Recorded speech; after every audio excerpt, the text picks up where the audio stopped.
Let's dive right into this explainer. Today, we're unpacking all of Chapter 2, looking at the massive forces that literally shaped the early American colonies. We're zooming in on the exploration and settlement of North America by European nations. And this isn't just some simple story about crossing an ocean.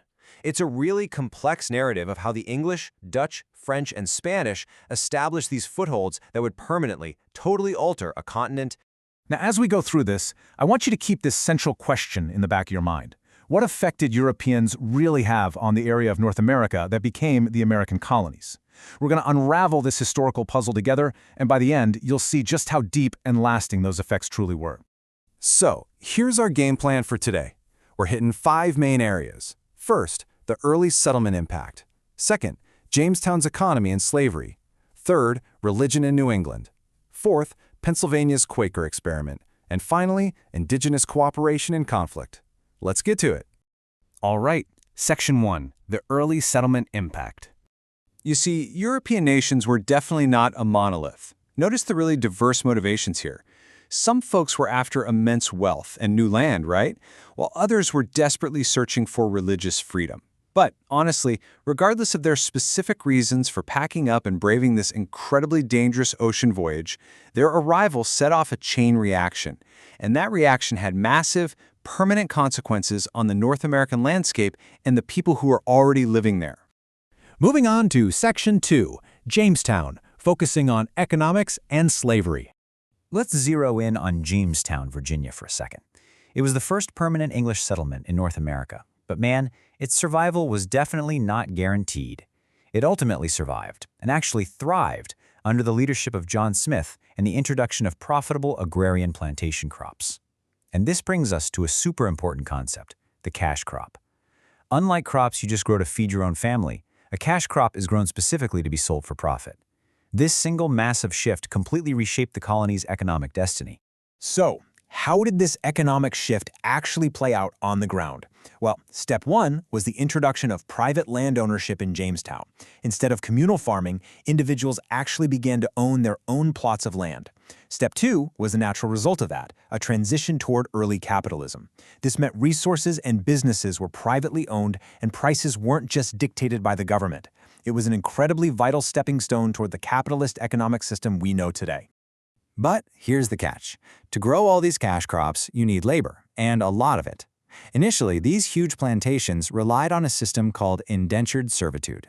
Basically, this is an arrangement where a worker agrees to work for an employer for a set time, usually several years, in exchange for their passage across the ocean, or maybe for training, land, or goods once their contract is up. However, that labor system didn't stay static for long. As the demand for cash crops totally exploded, this system evolved.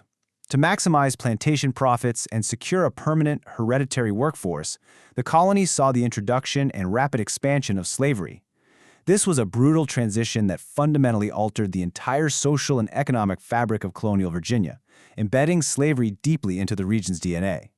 And this brings up a wild historical complexity.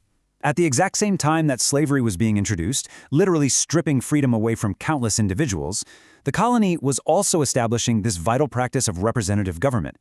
They created the role of the burgess, which was a representative to the colonial legislature. So you have this profound, really glaring paradox taking root. The seeds of democratic self-government growing right alongside the institution of slavery. Okay, Section 3, Religion in New England. Let's shift gears and head up north to New England, where the main motivations shifted from pure economics to profound faith. Groups like the Pilgrims founded Plymouth back in 1620. Their main goal? Escaping religious persecution in England so they could worship the way they believed was right. And it's fascinating. Even before stepping off their ship, they signed the Mayflower Compact. This quote right here perfectly sums it up. It was an agreement for self-government. They were literally setting the rules for their own brand new community. But here is the historical irony that is absolutely crucial to understand.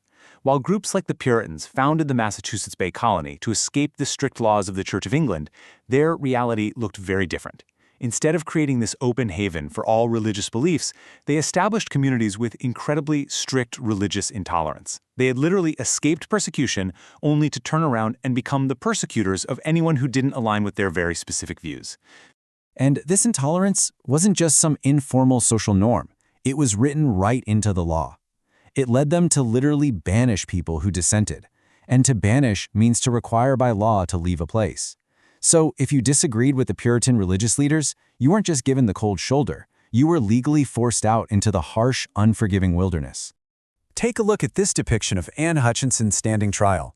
Because of that strict intolerance we were just talking about, key figures like Hutchinson and a minister named Roger Williams were banished from Massachusetts. But, this exclusion actually led to new beginnings. After being ordered to go back to England, Roger Williams instead founded Providence, which eventually became the colony of Rhode Island. It became a new refuge that actually embraced the religious freedom the Puritans had rejected. In fact, Anne Hutchinson herself became one of its very first residents. All right, Section 4, Pennsylvania's Quaker Experiment. Moving down south to the middle colonies, we find a completely different approach to building a community. In this illustration, you can see William Penn meeting with Native Americans. In 1681, the King of England gave Penn a signed charter. But Penn didn't just want to build another typical colony. He wanted a haven where Quakers, and honestly people of all religions, could experience true religious freedom and live in harmony. And as this depiction suggests, his philosophy of harmony extended to his early efforts to interact respectfully and peacefully with local Native American populations. It really set Pennsylvania apart from a lot of its neighbors. Which brings us to Section 5, Indigenous Cooperation and Conflict. Throughout all of these early settlements, across all the different regions, the absolute most profound effect of European arrival was the incredibly complex relationship with indigenous peoples. And the story isn't purely one of conflict. We see vital early cooperation that literally saved colonial lives. Just look at this portrait of Pocahontas. She played a critical role in the survival of the Jamestown settlers. She showed them how to farm and hunt in this totally unfamiliar environment. And really importantly, she helped them make peace with the Powhatan people. Without this kind of indigenous knowledge and cooperation, a lot of those early settlements simply would have perished. Yet, we can't ignore that the relationship was incredibly fraught. While there was definitely mutual trade, like the highly profitable beaver trade up in New England and the sharing of crucial agricultural knowledge, there were also deep cultural misunderstandings. Europeans and Native Americans often had completely opposing views on land ownership and resource use. As European settlements expanded and demanded more and more land, these misunderstandings frequently escalated into hostilities and eventually into devastating, violent cross-cultural conflicts that severely impacted indigenous populations. So let's bring it all back to our initial question. What effect did Europeans really have on this area? By looking at the evidence from Jamestown to New England to Pennsylvania, we can see that Europeans fundamentally reshaped the land and its history. They planted the seeds of capitalism through private property, they sparked early democratic traditions through self-government, they initiated massive religious shifts, and they triggered deeply complex and, frankly, often tragic cross-cultural impacts with indigenous peoples. I want to leave you with this final thought to ponder. We've seen today that these colonies were built on some profound contradictions.